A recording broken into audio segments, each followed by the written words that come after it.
আমার শূন্যতা যেন আমার পরিবারের সদস্যরা খুব পজিটিভলি ফিল করতে পারে, সেজন্য যেটুকু সময় বাসায় থাকি না, তাই সেই সময়টা কার কী প্রয়োজন হতে পারে সম্ভাবতা রেখে সব কিছু গুছিয়ে রেখে যাই। বিশেষ করে কিচেনের যে কাজগুলো থাকে, বিকেলের নাস্তা, ওটা তো রেডি করে যেতেই হয়।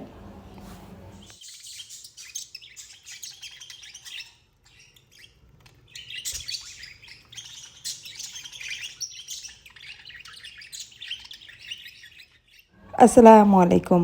বাংলাদেশি ব্লগার নার্গিস&R চ্যানেল থেকে আমি নার্গিস। নতুন আরেকটি ভিডিও দেখার জন্য আপনাদের সবাইকে আরও একবার স্বাগত জানাই। কেমন আছেন সবাই? আশা করছি কাছে দূরে যে যেখান থেকে ভিডিওটি দেখছেন বা দেখছেন না, সকলেই ভালো আছেন, সুস্থ আছেন। আলহামদুলিল্লাহ, আমরাও পরিবারের সবাই মিলে খুব ভালো আছি। আজকের ভিডিওটা একবারে কিচেন থেকে শুরু করেছি। আশা করব পুরো ভিডিও জুড়ে আপনারা আমার সাথেই থাকবেন। ভিডিওর কোনো অংশই আপনাদের হয়তো বা ভালো লেগে যেতে পারে, তাই ভিডিও শুরুতেই ছোট্ট একটা রিকোয়েস্ট করে নিচ্ছি। ভিডিও দেখতে দেখতে কোনো একটি অংশ যদি আপনাদের ভালো লেগে যায়, কিন্তু আপনারা লাইক দিচ্ছেন না, সুন্দর সুন্দর কমেন্টস করছেন না, সেটাতে কিন্তু আমার খুব কষ্ট হয়। কারণ ভিডিওটা আপনাদের জন্যই, ভালো লাগলো কিংবা মন্দ লাগলো সেটা আপনারা কিন্তু কমেন্টসে জানাতে পারেন। আর ভিডিওটা যদি একটা লাইক দিয়ে দেন, তাহলে কিন্তু এই ভিডিওটা আরও বেশ কয়েকজনকে দেখার সুযোগ করে দিবে। আপনার এই একটা লাইক ভিডিওটাতে শেয়ারের কাজ করবে। তো আশা করব সেই কাজটা আপনারা খুব পজিটিভলি নেবেন। তো এইখানে আমি একটু পায়েস রান্না করছিলাম। আজকে যেহেতু বিকেল ডিউটি রয়েছে, তো সকালবেলা একটু সবাই মিলে খুব মজা করেই আমরা সময়টা পার করি। রান্নাবান্না, আবার বাসায় কিছু সময় দুইজনে যদি থাকি, তো কিছু কাজ থাকে, ওগুলোই গুছিয়ে নিই।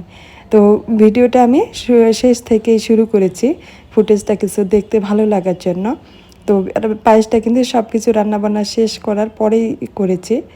যেহেতু বিকেলে বাসায় থাকবো না, তারা দুই ভাই যেহেতু বাসায় থাকবে, তারা যেন ফিল করতে না পারে যে একজন মানে মহিলা মানুষ যদি বাসায় থাকতো, বিকেলের নাস্তাটা একটু যে কোনো আবদার করলে খাওয়া যেত ভালো কিছু।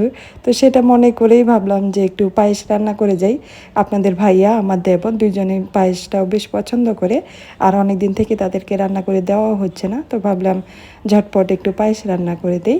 আর এই তো আমি একটু পায়েসটা রান্না করে নিলাম, আর এখন একটু সুন্দর করে গুছিয়ে নিলাম, সাজিয়ে নিয়েছি আর কি। ওরা যেন বিকেলে ফিল করতে পারে না আমি বাসায় নেই, তাতে সমস্যা নেই, তাদের জন্য তো খাবার রেডি করে রেখে গিয়েছি। মেয়ে মানুষ যতই বাহিরে কাজ করুক না কেন, ঘরে বাইরে তারা কিন্তু সমানভাবে নজর দিয়ে থাকে। যেহেতু জব করা হয়, তাই বলে যে সংসারের সব কাজ করতে পারবো না এটাও না। তবে মাঝে মধ্যে কিন্তু সংসারে কিছু কাজ এলোমেলো হয়েই যায়। অনেক সময় ঘর দোর না গুছিয়ে চলে যেতে হয়, বা এসে গুছাতে হয়, এটাই কষ্ট। কিন্তু চাইলে মন থেকে সব কিছু সুন্দর করে অর্গানাইজ করে রাখা খুবই সহজ। আর এটাতে যদি পরিবারের সদস্যরা হেল্প করে, তাহলে তো আর কথাই নেই। তো এই তো আমি তাদের জন্য পায়েস রান্না করে রেখেছি। আর এর মাঝে যেহেতু আপনাদের ভাইয়া বাসায় রয়েছে, ওদের দুই ভাইকে লাগিয়ে দিয়েছি যে কয়েকদিন আগে দোয়েল চত্বর থেকে কিছু গাছ নিয়ে এসেছিলাম। আর আমার যে পানিতে রাখা মানি প্লান্ট আর কিছু গাছ রয়েছিল, সেগুলোকে একটু কোকোপিটের মধ্যে লাগিয়ে নিয়েছি। আমার মনে হয় এই যে গাছটা দেখছেন, প্রত্যেকটা গাছ পাগল প্রেমীদের ঘরের মধ্যে এই গাছটা রাখা উচিত। গাছটা এত সুন্দর, আমি কিনেছি সেজন্য বলছি না। এই যে গাছটার মধ্যে যে স্টিকটা রয়েছে, পুরো গাছের পাতাগুলো তো অনবদ্য একটা সৌন্দর্য বহন করছেই, আর এই যে স্টিকটা রয়েছে গাছের যে ডালটা, পুরো গাছটাই বলবো যে একবারে মানে পিঙ্ক কালার দিয়ে হাতে সাজানো একটা গাছ, এমন সুন্দর একটা কালার আর কি ক্যারি করে, দেখতে কিন্তু মাশাআল্লাহ খুবই ভালো লাগে। আর দাম যে খুব বেশি সেটা না, একেবারেই স্বল্প দাম। এই যে এই ক্লিপটা কিন্তু রয়েছিল আমার ভিডিওর শুরুতে, একেবারে সকালবেলা। আপনাদের ভাইয়া রাতেই বলেছিল আজকে সকালবেলা সে খিচুড়ি খাবে। আর যেহেতু বিকেল ডিউটি, সেজন্য কিন্তু আমি ভেবেছি যে রান্নাটা একসাথে করে নেব। তো রাতের বেলায় কিন্তু ওই যে ছোলার ডাল আর একটু ছোলা ভিজিয়ে রেখেছিল আপনাদের ভাইয়া, ওটা এখন পরিষ্কার করে ধুয়ে নিয়েছি। মসুর ডাল দিয়েছি, মুগ ডালও ভিজিয়ে রেখেছি। তো সবগুলো দিয়ে এখন হাতে মেখে প্রেশার কুকারে ঝটপট করে আমি খিচুড়িটা বসিয়ে দেব। আমি এখন বেশিরভাগ সময়ই এটা আসলে শাশুড়িমার কাছ থেকে শেখা। আম্মা বলে যখন তুমি সময় পাবা না, খুব শর্ট টাইম থাকবে, প্রেসার কুকারে সুন্দর করে তরকারি ভাত বা খিচুড়ি মেখে বসিয়ে দিবা, দেখবা যে বেশ ভালোই লাগবে। ভাতটা তো চাল ধুয়ে দিলেই হয়ে যায়। তো আপনাদের ভাইয়েরা কিন্তু ওই যে আমি যেমন হোস্টেলে থাকা অবস্থাতে বেশি অভ্যস্ত হয়েছি, আগেও খেতাম, তবে হোস্টেলে বেশি পাতলা খিচুড়িটাতে অভ্যস্ত হয়েছিলাম সবার হাতে, প্লাস হোস্টেলে যে খিচুড়ি দিত সেটাও কিন্তু পাতলা খিচুড়ি হতো। আর এরা দুই ভাই একেবারে পাতলা খিচুড়ি পছন্দই করে না, একটু নরম হলেই সেটা খেতে চায় না।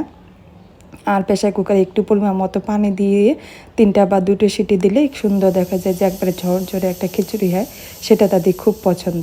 আমার জন্য অবশ্যই খুব কষ্ট হয় আমার ঝরঝরা খিচুড়ি থেকে পাতলা খিচুড়িটা খেতে বেশ ভালো লাগে। তো যাই হোক, প্রিয় মানুষের যা পছন্দ সেটাই মেয়েদের পছন্দ হয়ে যায় আস্তে আস্তে। তো আমারও অবস্থা এখনই ঠিক তেমনটাই। আর এই তো আমি যখন খিচুড়ি বসিয়েছিলাম, আপনাদের ভাইয়া বাসায় রয়েছে, তো বাসায় থাকলে আমাদের কিছু কিছু বাজার এক এক করে কিন্তু আমরা এক এক দিন করে ফেলি। তো আজকে তো একটু বাজারে গিয়েছে, ফ্ল্যাটের নিচেই তো বাজার, তো ওখানে গিয়েছে। আর আমাদের কিন্তু এই যে মাথার মাংসটা সবার খুব পছন্দ, কারণ এটাতে চর্বি কম থাকে, আর আমার দাঁতে একটু প্রবলেম রয়েছে, সেজন্য তো আরও বিশেষ ভালো, একবার খসখসে মাংস থাকে না, দাঁত ব্যথা হওয়ার কোনো চান্স নেই আর কি। তো এইখানে পুরো মাথার মাংসটা নিয়ে এসেছে, আর জিহ্বার মাংস দিয়ে তো চালের রুটি দিয়ে ভুনা করে খেতে তো খুবই ভালো লাগে। তো এখানে জিহ্বাটা নিয়ে এসেছে, ওগুলোকে এক সাইড করেছি, জিহ্বাটা পরিষ্কার করব, আগে সকালে নাস্তাটা করে নেই। এই তো দেখুন না কি সুন্দর ঝরঝরে একটা খিচুড়ি হয়ে গেছে, ধোয়া উঠা এক প্লেট খিচুড়ি, আর ডিম ভাজা হলে আর কি লাগে বলেন তো। তো 3জনের জন্য এখন আমি খিচুড়িগুলো প্লেটে নিয়ে নিচ্ছি। এই একটা সময় হয় ছুটির দিন, আমরা 3জনে একসাথে বসে খাবার খেতে পারি, আর নয়তো বা একবারে রাতের বেলা। এই যে দুপুরবেলা কিন্তু আমি আবার একসাথে খেতে পারবো না, তাদের থেকে হয়তো বা 1 ঘন্টা বা 2 ঘন্টা আগে খেয়ে আমাকে বেরিয়ে পড়তে হবে। সেজন্য সকালবেলায় তার আবদারের মতো খিচুড়ি রান্না করলাম, আর একসাথে বসে এখন খেয়ে নেব। আমি কিন্তু এখানে খিচুড়ি প্লেটে উঠাচ্ছি, আর আপনাদের ভাইয়া কিন্তু ওইদিকে চুলায় ডিম ভাজতে বসে শুরু করে দিয়েছে। কারণ ও যে মাংসগুলো নিয়ে এসেছে ওই সময় আমি কাজগুলো করেছি, বলছে ঠিক আছে তুমি তাহলে এটা শেষ করে তারপরে আমি ডিম ভাজিয়ে দিচ্ছি। তো ওইখানে ডিম ভেজে নিয়েছে, আর এখন প্লেটে দিয়ে দিলাম। ঠিক আছে, এখন আমরা 3জনে মিলে আগে খেয়ে নিই।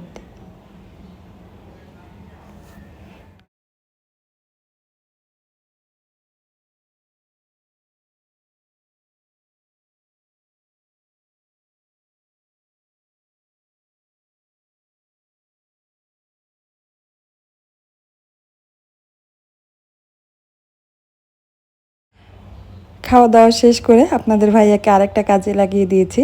ও তো মাংস এনেছিল, আবার মাছও এনেছে।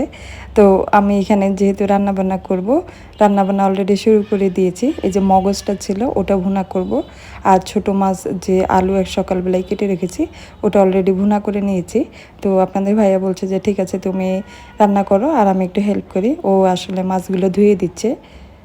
আপনাদের ভাই আমাকে প্রত্যেকটা কাজের মধ্যেই হেল্প করে, এটা আমার বলতে বা ওরও কোনো সংকোচ বা লজ্জা ফিল করে না, কারণ পরিবারের কাজ দুইজনকে মিলেই করতে হবে, কারণ সংসারটা আমাদের দুইজনেরই। আর দুইজনই যেহেতু ঘরের বাইরে আমাদের কাজ করতে হয়, সেটা তো আর বলার অপেক্ষাই থাকে না, কারণ একজনের উপর নয়তো বা প্রচুর চাপ হয়ে যায়। মাথার মাংস আনলে কাজও সহজ হয়, জিহ্বাটা পরিষ্কার করতে খুব বেশি সময় লাগে না। গরম পানির মধ্যে 5 থেকে 15 সেকেন্ডের মধ্যে যদি চুবিয়ে রাখা যায়, দেখা যায় যে খুব সুন্দর করে উপরের আবরণটা উঠে আসে। এই তো আমার কিন্তু দুপুরে রান্নাবান্না শেষ, খুবই অল্প পরিমাণে রান্না করেছি, যেগুলো আমাদের কিন্তু রাত পর্যন্তই হয়ে যাবে। এতে মগজটা ভুনা করে নিয়েছি, আর একটু যে ছোটো মাছ দিয়ে কাসকি মাছ দিয়ে আলু দিয়ে ভুনা করেছি চচ্চড়ি, আর একটু ডাল। কারণ আমার ঘরে যে খুবই খাদক মানুষ সেটা কিন্তু কেউই নেই, খাবে বাট সবই অল্প পরিমাণে, বেশি রান্না করলে দেখা যাবে যে নষ্ট হয়ে যাবে। আর ছিল সাথে এই তো সাদা ভাত। ঠিক আছে, এই ছিলই আমার আজকের ভিডিওটা, সব কিছু গুছিয়ে তাদের জন্য রান্নাবান্না করে বেরিয়ে পড়লাম আমি এখন। সবাই ভালো থাকবেন, সুস্থ থাকবেন, আল্লাহ হাফেজ, আসসালামু আলাইকুম।